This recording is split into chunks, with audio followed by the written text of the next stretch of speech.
Nous sommes dans le cadre de la 3e édition des Journées de la création, un événement dédié aux industries culturelles et créatives et également à l'engagement et à la citoyenneté active. Durant ces 4 jours d'événements, nous avons pu initier en tout cas des masterclass qui ont porté sur la direction artistique, sur également l'engagement et la citoyenneté active et une autre masterclass sur la création numérique et également les intelligences artificielles. Le deuxième volet des Journées de la création, c'est surtout le hackathon.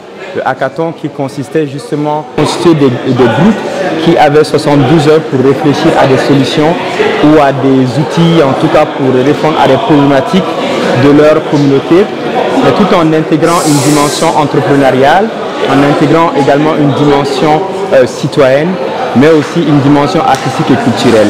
C'était vraiment un processus très interactif où chacun de nous a participé et c'est ce qui a conduit au produit final qui a remporté aujourd'hui le 3e prix. Je suis membre du groupe 2, le nom du groupe c'est Yelinkwa.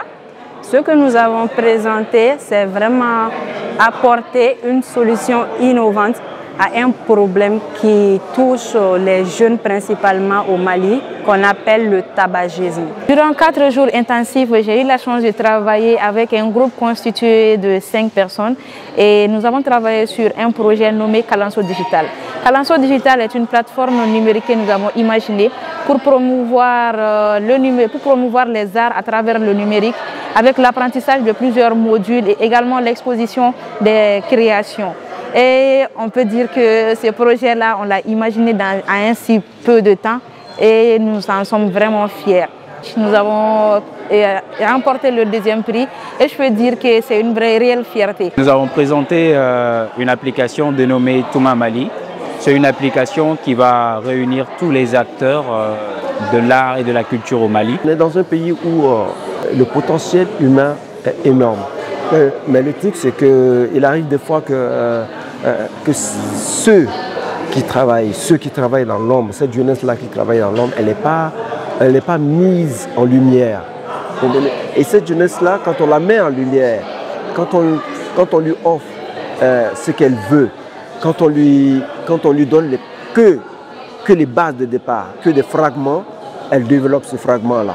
Elle développe ces fragments-là et aujourd'hui, ils l'ont démontré. Ça veut dire en un temps record, ils ont monté des projets, ils ont eu des pitchs exceptionnels. Et je pense que aucun d'entre eux n'a perdu. J'ai aimé collaborer avec des gens que je ne connaissais pas, des gens qui n'avaient pas forcément la même vision que moi, mais qui m'ont apporté quelque chose en tant qu'être humain, qui m'ont apporté quelque chose en tant qu'artiste, ils m'ont apporté quelque chose en tant qu'innovateur. Et j'espère que tout ce qu'on a partagé pendant ce bref moment et surtout cette victoire ne restera pas dans les oubliettes. Nous sommes en tout cas très ravis pour cette 3e édition-là. Donc c'est un rendez-vous que nous ne manquons pas de rééditer avec différentes thématiques et peut-être même hors de Bamako.